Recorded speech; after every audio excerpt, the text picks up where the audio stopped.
사도신경으로 신앙 고백하시겠습니다. 나는 전능하신 아버지 하나님 천지의 창조주를 믿습니다. 나는 그의 유일하신 아들 우리 주 예수 그리스도를 믿습니다. 그는 성령으로 잉태되어 동정녀 마리아에게 나시고 본디오 빌라도에게 고난을 받으사 십자가에 못 박혀 죽으시고 장사된 지 사흘 만에 죽은 자 가운데서 다시 살아나셨으며 하늘에 오르시어 전능하신 아버지 하나님 우편에 앉아 계시다가 거기로부터 살아있는 자와 죽은 자를 심판하러 오십니다.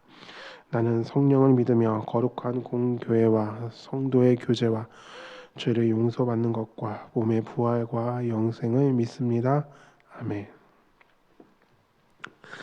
찬송가 320장 부르시겠습니다. 찬송가 320장입니다.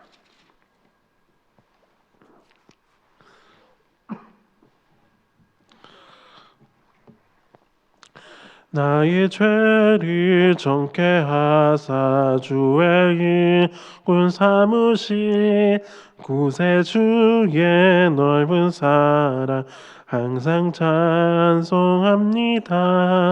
나를 일꾼 삼으신 주 크신 능력 주시고 언제든지 주 뜻대로 사용하여 주소서.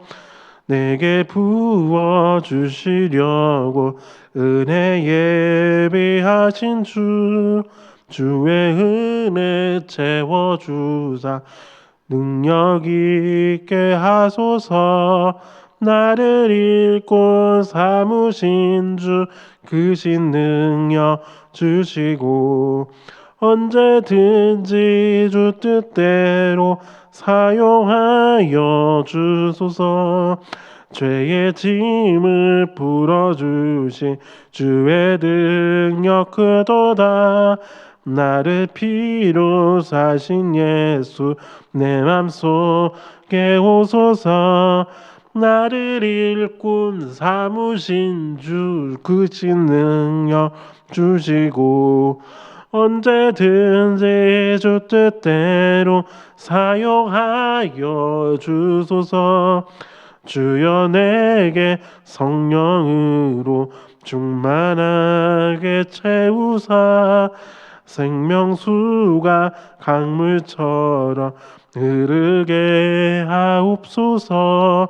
나를 일꾼 삼으신 주 크신 능력 주시고 언제든지 주 뜻대로 사용하여 주소서. 아멘. 하나님의 말씀은 레위기 6장 8절에서 23절까지의 말씀입니다. 레위기 6장 8절에서 23절까지의 말씀 함께 보시겠습니다.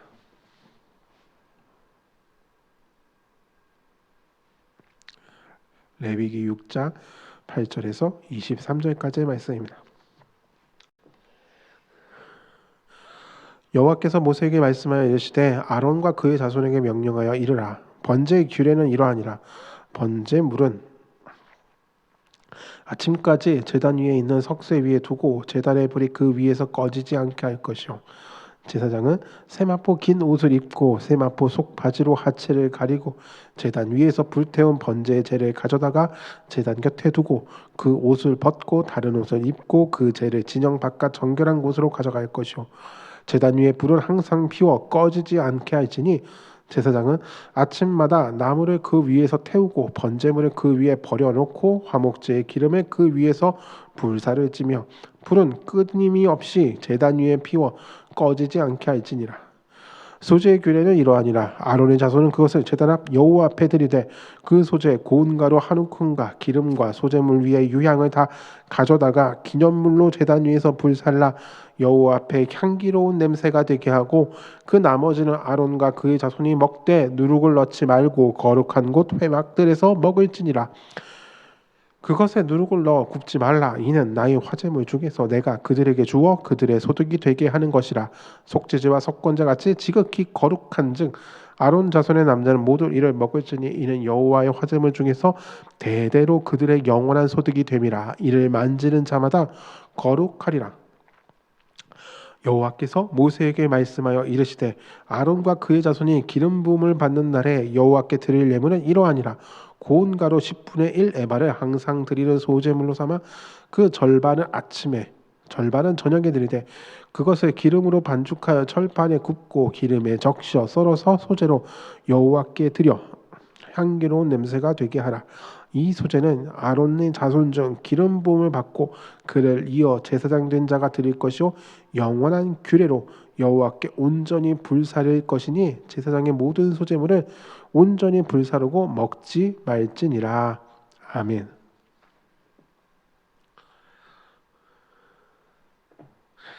번제와 소제에 대해서 이미 1장과 2장에서 이야기하였습니다. 그런데 또 나왔다라는 거죠. 또 나왔다라는 것은 앞에서 얘기하신 것 중에서 추가로 더 할 것이 있다라는 것입니다. 도대체 뭘 추가하신 것일까요? 아니, 추가한 건 많아요. 추가한 건 많은데 그 중에서 뭐가 정말 중요한 것일까요? 아니, 전능하신 하나님께서 그리고 전지하신 하나님께서 그냥 앞에 번제 이거 쫙 완벽하게 설명하시고 그 다음에 소제 완벽하게 설명하시면 되지 왜 갑자기 뒤에서 추가 하는 것이냐라고 생각할 수도 있습니다. 많은 이것은 추가된 내용 또한 중요한 것이기 때문이죠. 그럼 무엇이 추가되었는지 볼까요? 여호와께서 모세에게 말씀하여 이르시되라고 하면서 번제의 규례는 이러하니라라고 말합니다. 그러면서 번제물은 아침까지 제단 위에 있는 석쇠 위에 두고 제단의 불이 그 위에서 꺼지지 않게 할 것이요 하면서 번제와 관련돼서 추가된 규례 중에서 잊지 말아야 될 것이 있다라고 하십니다. 그게 무엇이냐? 여러 차례 반복되는데 그게 바로 불이 꺼지지 않게 하라라는 것입니다. 13절에도 등장하죠. 불은 끊임이 없이 제단 위에 피워 꺼지지 않게 할지니라. 12절에도 제단 위에 불은 항상 피워 꺼지지 않게 할지니. 번제단에서 이 불은 꺼지지 않게 해야 된다라는 것이 추가된 규례에서 소개하고 있는 것입니다. 이 얘기 들으면은 그렇죠. 이 얘기를 하는 순간 제가 옛날 사람 같이 보이겠지만 옛날에 아궁이 불을 꺼트리면은 며느리 소방 맞는 것이다라고 했던 전설적인 이야기가 옛날에 있지 않았습니까? 마치 그런 것 마냥 불을 꺼트리지 말라라고 말씀하십니다. 왜 불을 꺼트리지 말아야 될까요? 그 불에 뭐가 있는 것일까요? 물론 하나님께서 주신 불이긴 하죠. 하나님께서 제단 위에 불을 확 태우셨으니까 그러니까 하나님이 주신 소위 말하는 성스러운 불, 성화니까요. 마치 올림픽 기간 동안에 성화의 불이 꺼지지 않게 하는 것처럼 말이죠. 그런 의미 있을까요? 이게 거룩한 불이니까 꺼트리면 안 돼 이런 것일까요? 번제에서부터 소제까지 그리고 또 뒤에 나오는 속죄제, 속건제 그리고 마지막 화목제에 이르는 추가적인 규례들의 내용들을 또 살펴보겠지만 다 뭐와 관계되어 있느냐? 불과 관계되어 있습니다. 하나님께서 제사장들에게 요구하시는 것, 레위 사람들에게 요구하시는 것은 바로 이것입니다. 불이 꺼지지 않게 하는 것입니다. 뜨겁잖아요. 그 나무가 아깝지 않습니까? 환경 보호를 해야 되고 막 그런 의미가 아닙니다. 제단의 불이 꺼지지 않아야 되는 이유는 무엇입니까? 이들이 이 제사가 어쩌다 한 번 드리는 제사가 아니기 때문입니다. 이 제사는 매일 아침 드리는 것이고 매일 저녁 드립니다. 소제도 보세요. 소제도 아침에 절반은 저녁에 드리라라고 되어 있습니다. 즉 불이 꺼지지 않는다라고 하는 것은 제사가 즉 하나님께 나아가는 자가 그 가져야 되는 마음 자세가 어떠해야 되느냐? 그 불이 꺼지지 않는 것처럼 항상 하나님 앞에 예배자로서 살아가야 된다라는 것입니다. 어쩌다 보니 불이 꺼졌어요가 아니라 우리는 하나님 앞에 예배자로서 그 예배자로서의 마음가짐이 그리고 그 삶의 태도가 어쩌다 보니 멈추고 끊을 수 있는 그러한 것이 아닙니다. 우리는 계속적으로 하나님 앞에서 예배자로 살아가야 됩니다. 주일날 교회 와서는 예배자이고 예배당을 나가는 순간 난 예배자가 아닌 척으로 살아가는 것이 아니라 우리는 항상 예배자입니다. 불이 꺼지지 않는 것처럼 말이죠. 아침에도 주님께 나아가야 되고 저녁에도 주님께 나아가야 됩니다. 우리가 주님 앞에 예배자로 선다라는 것은 내가 있는 곳이 어디서나 하나님을 예배하는 예배자라는 사실을 잊으면 안 된다라는 것입니다. 이스라엘 백성은 매일 번제를 드렸습니다. 그리고 초하루라고 또 번제를 또 드립니다. 또 안식일이라고 안식일 제사를 드리고 또 절기 때마다 제사를 드리고 속죄일이라고 또 속죄제 제사도 드립니다. 늘 고기 태우는 냄새가 그냥 가득한 거죠. 네, 그것은 단순히 고기 태운다, 고기 또 나왔네 이런 것을 의미하는 것이 아닙니다. 그의 백성이 날마다 하나님 앞에 거룩함으로 나아가야 되는 것입니다. 지금은 그렇게 번제를 태우지 않기 때문에 우리 앞에 고기 타는 냄새도 하늘로 향해 올라가는 그 연기도 보이지 않습니다. 티가 안 나죠. 그러기에 우리는 더더욱 우리 자신을 돌아보아야 됩니다. 내 안에 지어졌어야 되는 그 거룩한 성전에 주님을 향한 그 불이 끊임없이 잘 타고 있는지 우리 자신을 돌아봐야 됩니다. 우리는 언제나 어디서나 예배할 수 있습니다. 이 화면 너머에서 예배할 수 있는 것처럼 꼭 예배당에 오지 않아도 우리는 예배할 수 있습니다. 우리는 늘 예배해야 됩니다. 일요일이라고 하는 그 날짜만 주일이 아니라 일주일의 7일 모두가 주일이고 주님을 만나는 시간이며 주님의 음성을 들을 수 있는 시간을 우리는 살아가야 됩니다. 불이 꺼지지 않아야 된다라고 주님께서 말씀하시는 이유는 바로 그것입니다. 며느리 쫓아내 구실을 찾기 위해서 찾는 시어머니가 아니라 나는 너와 늘 함께하고 싶다라고 하는, 그러기 위해서 이스라엘 백성이 모세조차도 하나님께 나아가려면은 이 제사를 통해서 나아갈 수 있었습니다. 성막에 지어졌습니다. 여호와의 영광이 가득했더니 어떠한 일이 발생했습니까? 그 훌륭한 모세도 하나님 앞에 나아가지 못했습니다. 그래서 레위기 1장은 회막에서 하나님께서 모세를 부르시면서 나아올 땐 이렇게 해야 돼라고 하면서 번제, 소제, 화목제, 속죄제, 속건제를 말씀하십니다. 우리는 늘 하나님 앞에 나아가야 됩니다. 매 순간 하나님 앞에 나아가야 됩니다. 그러기 위해서 우리는 불을 꺼트리면 안 됩니다. 제단의 불이 그 위에서 꺼지지 않게 할 것이요. 그러기 위해서 제사장은 어떻게 해야 됩니까? 12절에 보니까 제사장은 아침마다 나무를 그 위에서 태우고 번제물을 그 위에 버려놓고 화목제의 기름을 그 위에서 불사를 찌며 불은 끊임이 없이 제단 위에 피워 꺼지지 않게 할지니라. 제사장의 중요한 덕목이 무엇입니까? 불을 꺼트리지 않는 것입니다.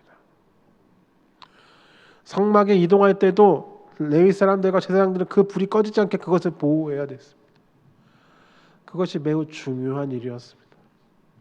늘 언제나 나는 예배자로 살아갑니다 라고 하는 그 마음의 자세로 말이죠. 아침에도 저녁에도 우리는 예배자로 살아갑니다. 예배자로 살아간다는 것은 단순히 종교 생활을 한다는 의미가 아닙니다. 예배자로 살아간다는 것은 늘 하나님과 만나고 있다라는 것입니다. 예배를 드리는 이유가 무엇입니까? 하나님을 달래기 위해서가 아닙니다. 고대에는 두려운 존재들을 위해서 제사를 드렸죠. 그들이 해코지 할까봐 그거 달래려고 그게 인신 제사든 뭐가 되었던 드렸습니다. 하나님은 그런 분이 아니십니다. 하나님이 우리가 제사 드린다고 달래지시는 분이 아닙니다. 하나님이 우리에게 원하시는 것은 딱 한 가지입니다. 나는 너희와 함께하고 싶다라는 것. 창세기에서부터 계시록까지 하나님의 한결같은 메시지는 나는 너희와 함께하고 싶다라는 것입니다. 사랑하는 사람들은 어떻습니까? 결혼하기 전까지는 밤에 헤어져야 됩니다. 그 헤어지는 시간이 아쉬워서 좀 더 늦게 헤어지려고 하죠. 왜요? 함께 있고 싶으니까요. 하나님이 우리에게 원하시는 예배의 마음도 그것입니다. 함께하기 원하신다는 거죠. 언제라도 주님과 만날 수 있게 말이죠. 오늘날식으로 표현하면 이것입니다. 불이 꺼지지 않게 하는 건 무엇이냐? 스마트폰 꺼지지 않게 배터리 유지 잘하는 것과 마찬가지입니다. 언제라도 상시로 연결될 수 있게 말이죠. 배터리 용량이 커야 되고 배터리 관리를 잘해야 되고 보조 배터리 들고 다녀서라도 어떻게든 전화기를 켜려고 합니다. 그래야 중요한 연락을 받을 수 있고 카톡을 볼 수 있고 인터넷을 확인할 수 있는 것처럼 스마트폰을 막 하면서 늘 상시 접속합니다. 마찬가지로 우리는 하나님과 늘 접속할 수 있어야 됩니다. 늘 하나님을 만나야 됩니다. 그러기 위해서 불이 꺼지면 안 됩니다. 내 영혼의 불이 꺼지면 안 됩니다. 내 안에 있는 성전에서 주님을 향해 타올라야 되는 그 불이 꺼지지 않아야 됩니다. 그게 바로 제사장으로 나를 부르신 왕 같은 제사장으로 우리를 부르신 주님께서 요청하시는 것입니다. 껐다가 하는 것이 아니라 늘 켜져 있어요. 오늘 주님 앞에 불이 꺼지지 않은 채 늘 주님과 상시 연결이 되어 있는 상태로, 온라인 되어 있는 상태로 주님께 나아갈 수 있는 그러한 예배자로 살아가실 수 있는 저와 여러분이 되시기를 주님의 이름으로 부탁드립니다. 기도하시겠습니다. 꺼지지 않는 불처럼 언제라도 주님께 예배로 나아갈 수 있도록, 언제라도 주님과 연결될 수 있도록, 우리가 그렇게 전화기의 배터리 관리를 열심히 하는 것처럼 우리 영혼의 배터리도, 주님을 향한 우리의 사랑도 그렇게 잘 관리하여서 상시로 주님과 연결되며 상시로 주님을 만나며 늘 언제나 어디서나 예배자로 살아가는 거룩한 백성 되게 하여 주시옵소서. 예수님의 이름으로 기도드립니다. 아멘. 하늘에 계신 우리 아버지, 아버지의 이름을 거룩하게 하시며 아버지의 나라가 오게 하시며 아버지의 뜻이 하늘에서와 같이 땅에서도 이루어지게 하소서. 오늘 우리에게 일용할 양식을 주시고 우리가 우리에게 잘못한 사람을 용서하여 준 것 같이 우리 죄를 용서하여 주시고 우리를 시험에 빠지지 않게 하시고 악에서 구하소서. 나라와 권능과 영광이 영원히 아버지의 것입니다. 아멘.